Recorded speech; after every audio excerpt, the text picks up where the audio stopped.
Friends, വൈകി വേളയിൽ ഞാനിന്ന് നൊസ്റ്റാൾജിയെ തേടി നടപ്പാ. പറമ്പിലൊന്നും ഒന്നുമില്ല.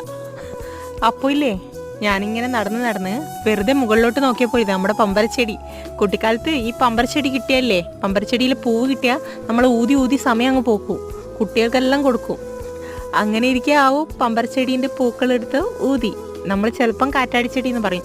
കൃത്യമായ പേരറിയാത്തതുകൊണ്ട് നമ്മൾ പേര് പലതിട്ട് വിളിക്കേ. പിന്നെ ഞാൻ നേരിട്ട് കണ്ടത് നമ്മളെ പറമ്പിൽ തന്നെ ബദാം കായ്ച്ചിട്ടുണ്ടായിരുന്നു. ആ ബദാമിനെ ഞാൻ ഞെട്ടിയെടുത്തു. പിന്നെയുള്ളത് ബാക്കിയുള്ളത് കിട്ടാത്തത് കൊണ്ട് ഞാൻ കറക്കി വലിച്ചു. കുഞ്ഞുവാവനെ കറക്കുന്ന പോലെ തന്നെ ബദാമിൻ്റെ കൊമ്പും കറക്കി. അപ്പം എല്ലാം താഴെ വീണു. അങ്ങനെ കറങ്ങി വീണതിന് ശേഷം ആ ബദാമിനെ ഞാൻ വിചാരിച്ചു അതിൻ്റെ പരിപ്പെടുക്കുക എങ്ങനെയാണെന്നറിയോ? ഒരു കരിങ്കല്ലിൽ തന്നെ കിടത്തി വെച്ച് ബദാമിനെ ഞാൻ കുത്തി എടുത്തു.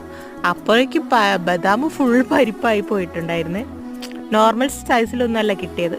പിന്നെ നമുക്ക് കിട്ടി ചക്ക ഞാൻ കഴിച്ചു.